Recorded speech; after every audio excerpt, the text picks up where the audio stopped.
네, 여러분 반갑습니다. 전 메가스터디 예승입니다. 오늘은 제가 에센셜 수행평가 대비법을 갖고 왔는데요. 여러분 1학기 때 수행평가를 잘 하셨는지 모르겠어요. 2학기 때는 제가 드린 팁을 가지고 여러분들이 좀 점수를 잘 받으셨으면 좋겠다라는 그런 마음에서 일단 가지고 와봤고요. 제가 보통 강의할 때 이제 3스텝으로 진행을 하잖아요. 수행평가도 여러분들이 좀 컴팩트하게 3스텝으로 할 수 있는 방법이 없을까를 좀 고민하다가 그 단계를 제가 적용을 해서 한번 가지고 와봤습니다. 보통 학교에서, 물론 이제 학교마다 이제 적용되는 부분이 좀 다르긴 할 겁니다만은, 크게는 이제 스피킹, 라이팅, 또 복화 테스트 정도로 나눠서 수행평가가 아마 들어갈 거예요. 제가 이제 스피킹과 이제 라이팅 부분에서 3스텝으로 이제 팁을 드려볼 건데요. 스피킹이라고 하면 보통 1분에서 이제 3분 내에서 이제 말하기로 이제 아마 과제를 주실 건데요. 이제 주제가 보통 이렇게 구성이 되죠. 뭐 자기소개, 취미, 이런 것들이나 타인 소개면 가족이나 친구 소개, 이 정도. 그 다음에 여러분들 이제 보통 2학년 정도 되시면은 희망 진로 관련해서도 이제 스피킹을 시키곤 하십니다. 그 다음에 이제 추가적으로 최근에는 보니까 교과서 본문과 내용을 연계해서 스피킹을 해라. 이런 것들을 주제로 주시는 것 같기도 해요. 그래서 그 정도로 일단 정리해 볼 수 있을 것 같고요. 스피킹에서 이제 자기소개 관련해서 제가 3스텝으로 할 수 있는 법을 한번 알려드려 볼게요. 자, 라이팅에서는 자기소개 똑같이 들어갈 수도 있고요. 그 다음에 이제 요즘 많이 하시는 게 이건 것 같아요. 어떤 이제 도표나 그래프를 주고 요거를 좀 해석하는 그런 라이팅을 좀 수행평가를 주시는 것 같아요. 그 다음에 이제 추가적으로는 똑같이 스피킹과 똑같이 교과서 본문과 연계해서 영작을 해봐라. 뭐 이런 것들을 주시는 것 같은데 라이팅에서는 도표 그래프 해석 측면에서 3스텝으로 팁을 한번 줘보도록 하겠습니다. 근데 이제 복화 테스트는 따로 제가 팁을 드리진 않을 건데 단어 시험이 또 들어가는 학교들이 있어요. 그러니까 이 특정 단어장을 딱 정해주시고 중간고사, 기말고사에도 출제를 하고 수행평가로도 요걸 이제 가져가는 경향이 있는데 언제나 그러하듯 여러분들 이제 복화 공부하실 땐 제가 예문을 공부해야 된다고 말씀드렸죠? 대부분의 학교가 아마 예문을 활용해서 뜻이나 철자를 확인할 수 있게끔 테스트를 낼 거기 때문에 여러분들이 예문 위주로 공부해서 좀 대비하시면 되겠다라는 거. 요거는 일단 간단히만 말씀드려보고요. 우리 이제 여기서 제가 팁을 드려보겠습니다. 자, 스피킹이 보통 주제가 이렇게 나눠진다라고 이제 말씀을 드렸는데, 뭐 자기소개, 타인소개, 희망진로, 교과서 연계 요 정도로 이제 나눠볼 수 있을 것 같습니다. 이제 그 중에서도 저는 이제 자기소개 관련해서 3스텝으로 설명을 드려볼 건데요. 자기소개라고 하면 이제 자신을 나타낼 수 있는 그런 소개입니다. 말 그대로. 여러분들이 굉장히 이제 진부하다라고 생각을 하시는데, 되게 막연하기도 해요. 사실 자기소개라고 하면. 근데 요걸 이제 대표 키워드를 한 3가지 정도를 여러분들이 설정을 하셔서 소개를 하시면 훨씬 더 편하고 좋으실 거예요. 그래서 그렇게 한번 설명을 드려볼 거고, 타인 소개를 만약에 한다라고 하면 여러분들 2가지를 유의해 주시면 될 것 같아요. 뭐 친한 친구든 가족이든지 간에 본인과의 관계, 연관성을 고려해서 이제 설명을 해야겠죠? 그거를 생각을 해보시고 그 인물의 특성을 제가 여기서 말씀드린 것처럼 키워드로 설명을 해주셔도 되고, 아니면 다른 측면으로도 이제 특성을 설명해주면 되겠다라는 거, 그 정도 생각을 해보시고요.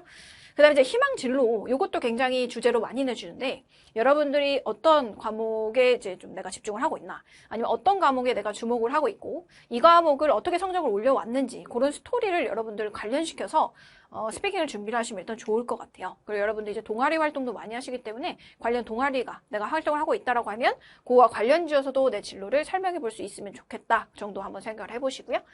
교과서 연계 같은 경우는 학교마다 쓰는 교과서가 사실 다르기 때문에 제가 명확히 말씀드릴 수는 없겠지만 교과서의 어떤 그 주제, 예를 들면 그 과의 주제가 있다라고 하면 그거에 좀 확장, 심화로 여러분들이 조사를 하셔서 갖다 붙이시면 되는 그런 형태로 보시면 되겠습니다. 여러분들 여기 자기소개 관련해서 한번 제가 팁을 드려보도록 할게요. 자, 자기소개를 3스텝으로 이제 여러분들 밟아서 자기소개를 해볼 건데요. 첫 번째는 뭐냐? 자기소개, 말 그대로 그대로 나를 이제 소개하는 겁니다. 간단하게 내 신상을 밝히고요. 나를 소개하는 데 있어서 대표 키워드 3가지를 설정해서 일단 초반에 말을 할 거예요.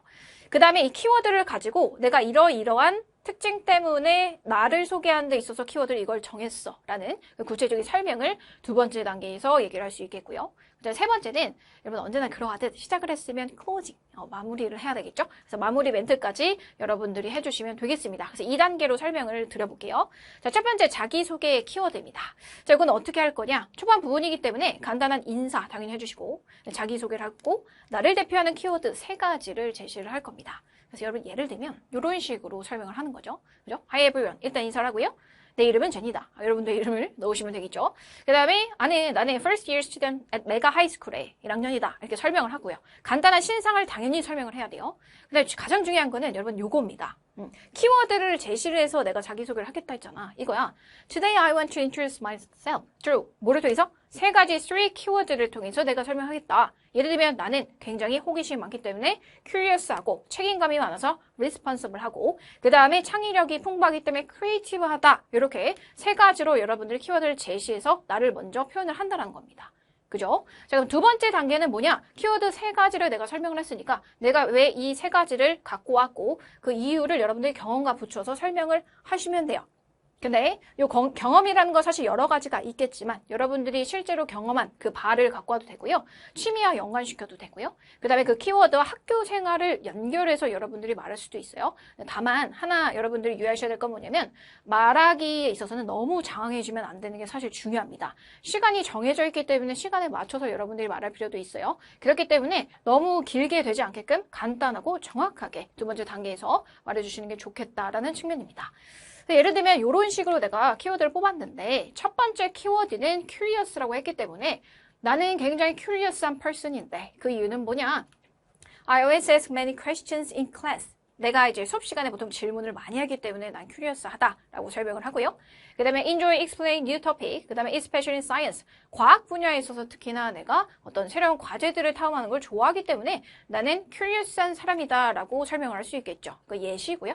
이 정도로 가져가시면 좋고. 두 번째는 내가 굉장히 이제 책임감 있는 사람인 것 같아. 그걸 좀 강조하고 싶어 라고 하면 내가 어떤 측면에서 책임감이 있는지를 하나 에피소드 같은 걸 가져오면 좋잖아요. 에피소드라든지 나의 일상 어떤 패턴을 갖고 오면 좋겠죠. 그래서 예를 들면 I consider myself responsible. 내가 굉장히 책임감이 있다라고 내 자신을 여기는데 그 이유는 뭐냐면 여러분들 성실한 거죠, 이분. I never miss deadline. 나는 한 번도 마감일을 놓친 적이 없다. 그러니까 그때를 착착 지켜왔다라는 거는 내가 어느 정도 이 영역에 있어 책임감 있는 사람이다 라고 이제 설명할 수 있는 부분이겠죠. 이런 식으로. 그 다음에 always try to do my best. 내가 최선을 다하려고 합니다. 언제? When working in a group project. 그룹 프로젝트 할 때 무임승차하기 되게 좋은데요. 그죠? 무임승차하지 않고 내 맡은 말을 열심히 하기 때문에 나는 responsible한 사람이다. 이렇게 설명할 수 있겠죠. 그 정도 가져가시면 좋고요. 자, 세 번째 키워드 creative. 내가 이제 뭐 동아리 활동을 하는데 뭐 미술 관련된 동아리를 하고 있다 또는 음악과 관련된 동아리를 하고 있다라고 하면 그런 것들을 같이 연관시키면 좋을 것 같아요. 그래서 I'm also very creative. 난 굉장히 창의적인 사람인데 왜냐면 I love drawing. 난 그리는 걸 좋아하고요. 특히나 making 디지털 아트 만드는 걸 좋아한다. 굉장히 창의적이죠. 그래서 뭐 동아리 활동이라든지 내가 하고 있는 어떤 행동과 연관시켜서 키워드를 이런 식으로 세 가지로 설명해주면 아주 좋겠다라는 겁니다. 그냥 단순히 내가 나는 이런 사람이고 뭐 내가 하이스쿨에 다니고 뭐 1학년이고 성격이 이러고 이렇게 얘기하는 건 사실 여러분 너무 개성이 없고 재미가 없죠. 그래서 그 키워드를 세 가지를 설정해서 여러분들이 자기소개를 해보시면 좋겠다라는 측면 이 정도로 확인해 주시고요. 자, 세 번째는 항상 그러하듯 마무리를 여러분 깔끔하게 해주셔야 돼요. 그래서 마무리, 포부 정도로 말씀해 주시면 될 것 같은데 뭐 이건 이제 예문이니까요. 한번 보면 자, 이 세 가지의 words가 represent who I am. 내가 누군지를 보여주는 키워드였습니다. 마무리인 거죠. 그래서 I hope to grow even more during my high school years. 이런 포부 선생님들 좋아하시니까 꼭 넣어주세요. 그죠? 나는 그래서 앞으로 더 많이 성장하고 싶다. 그지? 하이스쿨 동안에 나는 더 성장하고 싶고 make good memory. 좋은 기억을 여러분들과 친구와 만들고 싶다. 그러니까 들어서 고맙다. Thank you for listening 하고 딱 끝내시면 되겠죠. 이 정도로 마무리까지 해주셔야지 좀 이제 기승전결이 있는 스피킹이라고 볼 수 있겠죠. 그래서 이렇게 확인해 주시면 좋을 것 같고요. 그 다음에 이제 여러분 라이팅인데요. 사실 여러분들이 라이팅 수행평가를 제일 어려워하세요. 자기소개도 많이 이제 하시고 1학년들이라고 하면 자기소개가 많고 2학년들은 사실 요게 좀 트렌드인 것 같아요. 도표 해석을 해라 라는 이제 그런 수행평가를 많이 내시는 것 같은데 저는 이제 이 도표 해석 측면에서 3단 구성, 3스텝으로 어떻게 하는지를 한번 설명을 드려볼 거예요. 네, 일단 자기소개를 만약에 라이팅으로 낸다라고 하면 앞에 스피킹과 거의 유사합니다. 한 4단 구성 정도로 여러분들이 당연히 가져가 주시면 돼요. 초반에 introduction, 자기소개, 주제, 제시 써주시고 그 다음에 개인의 퍼스널 백그라운드를 이제 써주시고 그 다음에 아카데믹 골과 드림 같은 거 이런 것들 써주시고 마지막에 똑같이 라이팅이지만 맺은 말 써주면 된다. 이 정도로 구성해 주시면 좋을 것 같고요. 그 다음에 이제 도표 해석 요거 이게 이제 교과서에서 도표를 가져오기도 하고 아니면 외부 자료에서 가져오시기도 하는데 어쨌든 간에 이 그래프의 어떤 특징이라든지 주제를 여러분들 해석해서 영작을 할 수 있냐 그거를 물어보는 수행평가라고 보시면 되고요. 자, 이거는 제가 이제 3단 구성 3스텝으로 어떻게 작성하면 좋은지를 설명을 해드릴 거예요. 우리 이제 3단 구성이라고 하면 이제 글은 일단 보통 서본결이 있죠. 영어로 하면 이제 introduction, body, conclusion인데요. 이 구성으로 여러분들이 작성을 한번 해보실 거예요. 뒤에서 제가 설명을 드릴 거고요. 그 다음에 이제 추가적으로 교과서 주제를 가지고 와서 이걸 확장해서 라이팅을 해라라는 그런 학교도 제가 봤거든요. 예를 들면 시험 범위에 뭐 이과에 뭐 환경과 관련된 그런 지문이 나왔어요. 그러면 여러분들이 그거 관련해서 내가 일상에서 실천할 수 있는 추가적인 환경 보호 활동이 뭐가 있을까? 이런 것들을 조사해서 여러분들이 라이팅을 하는 그런 케이스도 있고요. 만약에 이제 건축과 관련된 그런 단원에서 라이팅을 해라라고 하면 여러분들이 뭐 그것과 관련된 건축물을 추가 예시를 좀 찾아봄으로써 그걸 소개하는 그런 라이팅이 있겠다라고 이제 보시면 되겠습니다. 이제 도표 해석을 한번 봐볼게요, 여러분. 요거를 봐볼 건데 얘도 똑같습니다. 제가 3스텝으로 도와드린다라고 했죠. 첫 번째 introduction, 도표의 소개를 할 거고요. 그 다음에 이제 body 부분인 거죠. 가장 중요한 부분입니다. 수치 비교를 할 거야. 근데 언제나 그래도 수치 비교라고 하면 그 수치의 특징을 여러분들이 잘 잡아서 캡처를 해서 설명을 해주셔야 돼요. 그러니까 최대 최소치를 여러분은 잘 잡고 연도별로 나와 있으면 연도별 비교 부분을 여러분들이 섞어서 쓸 수 있어야 되고요. 그 특징을 해석할 수 있어야 되는 부분이 이제 본론 바디 부분이라고 보시면 되고요. 마지막으로 conclusion, 결론을 얘기해 줘야 되는데 요거 이제 자기소개 클로징과는 조금 차이가 있죠. 도표 해석의 클로징이기 때문에 conclusion이기 때문에 이 현상이 왜 일어났고 이 수치가 왜 이렇게 높은지에 대해서 여러분들이 본인의 의견을 마지막에 좀 써줄 필요가 있습니다. 그리고 이 주제에 대해서 내가 미래에는 어떻게 될 것 같다라는 나의 간단한 예측 정도 써주시면 아마 선생님들이 가장 좋아하실 거다라는 생각이 들고요. 첫 번째 인트로라고 하면 이런 것들을 쓸 겁니다. 말 그대로 우리말로 하면 서론입니다. 이게 여러분들 도표 해석이라고 하면 일단 냅다 연도별로 수치 비교부터 하는데 그러면 안 돼요. 잘 생각해보세요. 이 도표를 내가 해석한다, 소개한다라는 거는 이 도표의 주제가 뭔지를 일단 설명을 해주셔야 돼요. 그래서 서론에서는 이 도표가 뭐를 다루고 있고 뭐를 다루고 있는지 두 번 얘기했네요. 주제를 제시한다라고 보시면 돼요. 그래서 도표가 무엇을 보였는지 간단히 소개하는 부분이라고 보시면 되고요. 예를 들면 이런 식으로 얘기를 한다라는 겁니다. The chart shows, 이 차트는 보여주는데 the percentage of students다. 학생의 어떤 퍼센테이지를 보여줍니다. 그죠? 주제를 소개하는 거야. 자, 어떤 학생들이냐면 who prefer different type of after school activity. 방과 활동의 어떤 다른 타입을 좋아하는 학생들의 퍼센테이지야. 그 말인즉슨 학생들이 방과 활동을 어떤 걸 하고 있는지 그 종류를 쫙 보여주는 거죠. 그리고 학생들이 이걸 보통 좋아하더라. 이렇게 수치가 나와져 있는 그런 도표라고 볼 수 있겠죠? 그래서 여러분들이 초반에는 도표가 뭘 보여주는지를 먼저 소개를 하시는 게 1차입니다. 그게 인트로 부분이라고 보시면 되고요. 그러니까 예를 든 거예요. 이런 식으로 일단 써주시면 되고요. 템플릿이 사실 이래요. 그냥 이 차트가 보여주더라. 이걸 보여주더라. 뒤에 주제 내용을 여러분들이 그대로 써주시면 되겠습니다. 자, 두 번째 바디 부분이에요. 사실 이게 가장 중요한데 여러분. 본론이고요. 이 도표라든지 그래프에서 나타나고 있는 구체적인 수치 비교입니다. 요걸 여러분들 할 수 있냐 없냐를 이제 보통 선생님들께서 판단을 하시거든요. 그래서 여러분들이 여기서 주의해야 될 건 뭐냐면 언제나 그러하듯 가장 크고 작은 수치를 캡처해서 먼저 언급을 하셔야 돼요. 그게 이제 두 번째인데 수치의 가장 큰 부분, 그 다음에 가장 낮은 것을 중심으로 여러분들이 일단 언급을 합니다. 일단 요거를 먼저 한 번씩 언급해주면 좋고 그 다음에 두 번째는 뭐가 좋냐면 변화가 아마 있을 거예요. 예를 들면 변화가 뭐 연도 도표라고 하면은 이때부터 이때 이렇게 변화를 해왔어. 근데 이게 굉장히 급격할 수도 있고요. steadily 할 수도 있잖아요. 그러면 그 경우에는 상승과 하락에 대해서 여러분들이 언급을 해주시는 게 좋겠다라는 거예요. 변화 측면인 거죠. 그 다음에 이제 연도 대상별 차이도 내가 A, B 두 대상 정도 집어넣고 얘네들을 비교하는 구조로 써주시는 것도 일단 좋겠다. 사실 가장 쉬운 거는 가장 높은 수치와 낮은 수치를 일단 먼저 써주시는 겁니다. 그거 일단 한번 바로 써주시면 좋을 것 같고요. 그래서 예시 표현인데요. 요건 이제 예시 표현이야. 템플릿이라고 보시면 돼요. 템플릿인데 첫 번째 가장 큰 거를 일단 언급하라 그랬잖아. 그렇기 때문에 이렇게 얘기할 수 있어야 돼. The most popular activity was 가장 인기 있는 활동. 우리 아까 앞에서 주제를 말씀드렸죠? 방과 후 활동에 대해서 얘기를 했기 때문에 이 중에서 가장 학생들한테 인기 있는 액티비티는 얘들아 이거 같아 라고 일단 먼저 써. 먼저 제일 큰 애를 딱 써줘야지. 그죠? 그 다음에 only a small number of students choose. 근데 이 중에서 굉장히 적은 숫자의 학생만이 이걸 골랐어. 그지? 요걸 이제 대조되죠? 이런 식으로 한 번씩 써주고 그 다음에 제가 모을 수라 했죠? 연도별로 되어 있다라고 하면 그거에 이제 증감 또는 이제 변화 정도에 대해서 설명을 하라고 했는데 그겁니다. The number of student, 학생의 수가 증가를 했는데 여러분 급격하게 아니요. sharply 아니고요. steadily 하게 증가를 했더라. 2019년에서 2024년에 굉장히 스테딜리하게 인크리스 했더라. 이런 것도 하나 써주면 좋고. 그 다음에 마지막입니다. 이제 방과 활동이라고 하면 여러분, 이제 여학생들이 있고 남학생들이 있을 건데, 이 대상을 두 개를 내가 찝은 거야. 그래서 둘을 비교를 하는 거지. 그래서 이런 식으로. Compared to boys. 남학생들과 비교해서 여학생들은 이런 방과 활동을 좋아하더라. 이런 식으로, 이런 식 표현을 써줘서 해석을 해주시면 좋겠다라는 측면입니다. 그래서 이런 식으로 딱 쓸 수 있겠습니다. 그냥 간단히 봐볼게요. 자, 이 그래프에 따르면 40% of students prefer sports. 스포츠를 학생들이 좋아하더래. 방과 활동으로. 스트레스 풀 수도 있고, 여러분. 그죠? 특히 남학생들은 더 많이 하실 것 같은데.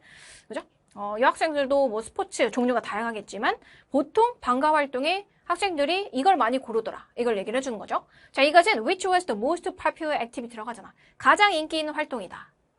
그러면서 그 다음에 두 번째로 music. 두 번째, music was the second most popular다. 30%로 그 다음에 음악이 인기 있더라. 그죠? 그럼 우리는 이런 결론을 낼 수 있지. 학생들이 스포츠와 뮤직과 관련된 액티비티를 좋아하기 때문에 이런 것들을 많이 만드세요를 이제 conclusion으로 가져갈 수 있겠다는 걸 미리 생각해 볼 수 있고요. 됐죠? 근데 마지막에 추가적으로 이런 것도 써주면 더 좋다. Only 10% of students choose reading as their favorite. 안타깝네요. 그죠? 10%만이 읽기와 관련된 활동을 좋아하더라. 여러분들은 제 생각에는 방과 활동으로는 좀 활발한 걸 좋아합니다. 스트레스 좀 풀 수 있고 그 정도 보시겠죠? 자, 마지막입니다. 제가 앞에서 말씀드린 것처럼 우리가 대충 추론할 수 있었어. 학생들이 이런 것들을 좋아하기 때문에 음악과 스포츠와 관련된 거를 많이 만들면 좋겠다 정도를 우리가 마지막 결론으로 가져가면 좋겠죠. 그래서 결론에는 이 현상에 대한 원인도 추측해 볼 수 있고 나의 아주 사소하고 귀여운 의견 내주면 아주 좋습니다. 그게 좋고요. 그래서 이런 식으로 써볼 수 있겠다. 예시 표현은 이런 것들이 있습니다. 그지? 자, 이것은 이런 것 같다라는 거는 원인에 대한 표현이고요. 자, 마지막 부분에 in the future, 미래에는 이럴 것이다라는 거는 미래에는 내가 이럴 것이라고 예측한다라는 측면이고 마지막 부분에 내 의견인 거죠. Therefore, 그러므로 학교는 should 이래야 돼. 음악과 스포츠와 관련된 활동을 좀 추가하세요. 이 정도를 우리가 쓸 수 있겠죠, 여러분? 오케이. 그래서 결론이면 이 정도가 갈 수 있겠다. 자, 초반 부분에는 이제 원인에 대해서 얘기를 하죠. 이것은 왜냐하면 학생들이 want to relieve stress through physical activity. 앉아서 하는 독서보다는 스포츠 활동을 통해서 스트레스를 줄이고 싶어서 방과 활동으로 스포츠를 선호하는 것 같다. 이 정도로 결론을 내려보고. 자, 마지막에 I think. 내 생각에는 그래서 학교가 이러면 좋겠다. 살짝의 주장을 더해주면 좋다 했죠? 그래서 학교가 뭐 해야 되냐면 offer more programs. 어떤 프로그램을 제공해야 되냐? relate to sports. 스포츠와 관련된 거가 음악과 관련된 프로그램을 더 많이 제공했으면 좋겠다라고 해서 내 의견을 간단히 언급할 수 있겠죠? 그래서 이 정도로 마무리해 주시면 가장 깔끔할 것 같다. 그래서 3스텝으로 여러분들 마무리해 보실 수 있겠다라는 겁니다. 이 도표 해석 관련해서 요즘 꽤 많이 여러분들 학교에서 수행평가를 내주시는 것 같아서 이거를 활용해 보시면 너무 좋을 것 같고요. 자기소개도 여러분들 3단계로 키워드 잡아서 아마 구성을 하시면 훨씬 더 편할 것 같다라는 그런 측면입니다. 네, 그래서 여러분들 2학기 때도 우리 수행평가 준비를 해야 되는데 사실 제가 이제 수업을 하다 보면은 항상 그래요. 맨 앞줄에 앉은 학생들 있죠? 앞줄에 앉은 학생들이 사실 가장 열심히 하거든요. 그 학생들 보면 학기 중간에 굉장히 피곤해 보입니다. 제가 물어봐요. 왜 이렇게 피곤하니 오늘은? 이렇게 물어보면 어제 수행평가 준비하느라 잠을 못 잤대요. 그러니까 시험 공부도 해야 되는데 수행평가가 뭐 그렇게 많은지 그거 준비하느라 굉장히 학생들이 많이 힘들어하는 것 같은데 볼 때마다 약간 이제 안타깝기도 해요. 근데 이제 영어는 사실 여러분들이 시험 준비하는데도 시간이 범위가 많으면 굉장히 힘들기 때문에 수행평가만큼은 좀 여러분들이 좀 편하게 잘 구성해서 준비하셨으면 좋겠고요. 타 과목도 준비하시기 때문에 시간 분배를 좀 잘 하셔서 2학기 때도 수행평가 잘 해내셨으면 좋겠습니다. 여러분 그러면 제가 팁을 드려봤는데 도움이 많이 됐으면 좋겠고요. 저희는 또 다른 게스트, 또 다른 강좌에서 뵙도록 하겠습니다. 안녕!